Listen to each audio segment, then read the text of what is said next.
Hello, you're watching World Talks on TVP World. My name is Sasha Farbach. Now, what initially appeared as provocative rhetoric has evolved into a serious diplomatic dispute. President Trump has intensified his focus on Greenland through tariff threats against European allies, public exchanges with European leaders, and renewed assertions about the island's strategic importance, raising questions for NATO, the EU, and Arctic governance. And now to examine the latest, we're joined by Monika Szkarłat, Assistant Professor at the Institute of Political Science and Administration at Maria Curie Skłodowska University. Good to have you with us here on TVP World. Good morning. Thank you for having me. If I may, I want to begin as we also have that first year of this new Trump presidency. I mean, Greenland is now the focus, and I want to ask you about that. But how do you assess this first year of Trump's second term? I mean, with things like Greenland, with tariffs, how do you assess it all and characterize this past year? Well, one word that comes to my mind, chaos. The second, unpredictability, and also a new international order that comes as a consequence also of the activity in the first term, in the first year of the second term of President Donald Trump. Mm-hmm. And it's Greenland that's one of the many issues that he said, and quite unpredictably, as you mentioned there, and many other experts have weighed in as well. Now with the latest, just from the last 24 hours, President Trump will be on his way to Davos in Switzerland. Apparently there will be some kind of meeting with him, Secretary General of NATO, and others. Given all of this in this context of his own Truth Socials, what do we make of it? Will we get some kind of, let's say, conclusion at Davos out of this? What can we expect from this, let's call it, emergency meeting in the Swiss Alps? Well, I don't think so, because the current situation, especially for multilateral cooperation and for international law, is very demanding. It's multilateral cooperation is under enormous pressure. So, as in most of the cases, the great power politics, great power diplomacy is mainly based on bilateral contacts and negotiations. So, of course, what we may expect are the talks with, for example, Mark Rutte, the Secretary General of NATO, and the prospect solutions for also the Greenland case. But I do not expect that this multilateral forum will bring us the final solutions for this dreadlock or certain form of a crisis in especially transatlantic relations. Mm-hmm. And also, I mean, in terms of, you mentioned there, international institutions, I mean, right now, looking at what Europe is doing or what it's trying to do, we have joint statements by some of European allies, but we don't seem to have one particular person. I mean, we've talked about several leaders claiming that they're the Trump whisperer, they have more clout, more access. Do you sense that's still the case? Is there a unified policy as how to now approach Trump with this latest crisis? I think that the first misperception when it comes to the European Union is that everyone expects that Europe will react fast or immediately, that there will be one voice. We have to remember that Europe is not a single state, and sometimes it's compared to a state. It's an international organization of 27 states who have their own particular interests. But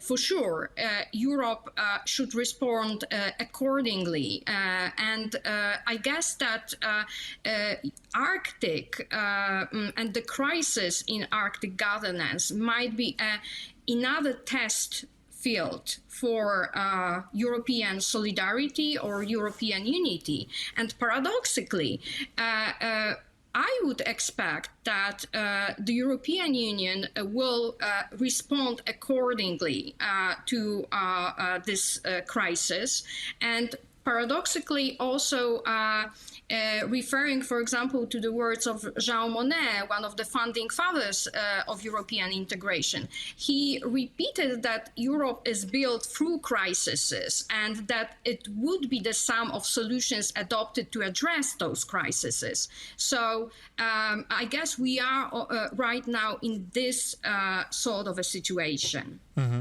I want to come to the point you just mentioned, Professor. You said that the EU has to respond accordingly. We've already heard words, I believe just very recently in the past day, of the Treasury Secretary essentially already mocking what the Europeans can do, saying, well, the dreaded working group, so mocking what Europe is doing. Let's look at what some of these options are. One of those things floated around is this ACI, the anti-coercion instrument, this trade bazooka, as they're calling it. But this, I would imagine, as you said, needs unity to be deployed, to be activated. How realistic really are the tools at the disposal of the Europeans? As we said, there's no unity. If we talk about the EU, if we talk about certain allies, what can Europe realistically do in this instance? Well, of course, there are differences in approaches among the member states, but I guess that this awareness among European elites that especially the United States, governed by Donald Trump, are unpredictable and we cannot rely on this partner anymore. I guess that this may change the approach of many of the leaders in the EU. You mentioned this so-called trade bazooka. These are harsh restrictions because it includes both restrictions on investment and access to public procurement schemes, as well as the limits on IP protection. There was also a debate in the European Parliament, and one other interesting proposal was raised during this debate that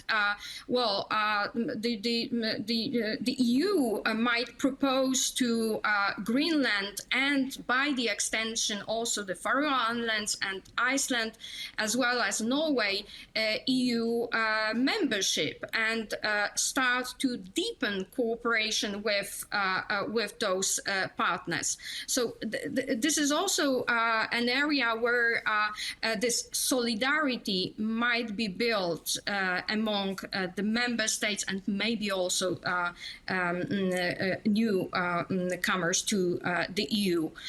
So there are, of course, firstly, tools or the whole toolbox when it comes to trade policy. Of course, right now we should also talk about the ratification of EU-US trade agreement, the one that was signed in July 2025, and possibly the ratification will be stopped in the European Parliament. So we still have much to say as a partner, but of course, once again, emphasizing acting as a bloc of states.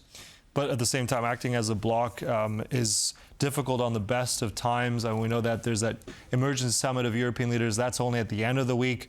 There's a lot of time will pass.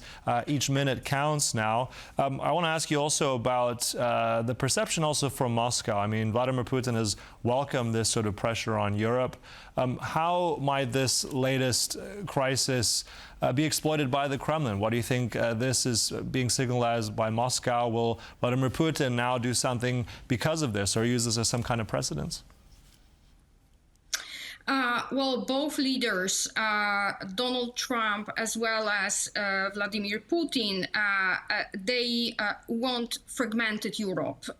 So they want also destabilized Europe. So this current crisis, from the perspective of Moscow, is of course well seen because for both leaders, this is an easy way to control, especially if they control smaller coalitions of European states, than a strong economic and trade bloc. So yes, for sure, this current transatlantic crisis is with a benefit for Moscow. Mm-hmm. And then also, I mean, where do we stand with this, just in closing, in a week's time or in 2 weeks' time with all this? If the dust settles, where do you see this Greenland crisis? Will this be resolved? Will it be in some new world that we don't understand yet? Where are we going to be in a week? This is a very difficult question. I guess that no final decisions will be made in a week's time. This will be still a form of diplomacy or coercive diplomacy that Donald Trump will repeat the same words as for the last couple of days or weeks. Of course, there are several solutions on the table. Some of them are better for European partners. The others are worse for the European partners. It's also another dimension that is here at stake, which is, generally speaking, Arctic governance at large. Because we, I guess, in this whole discourse around Greenland, we forgot about this broader dimension, which is Arctic governance. And this whole discourse also forgot the main issues that were and still are relevant for Arctic governance, which is, for example, the topic of climate change, scientific cooperation, or the rights of indigenous peoples living in the Arctic. So this is something that we are missing from this discourse. Still a lot still to discuss. Look, thanks for all that insight. Really appreciate that was our guest here today. Professor Monika Szkarłat, thank you so much. Thank you very much. And thank you for watching World Talks. We'll stay right here on TVP World for more. Goodbye.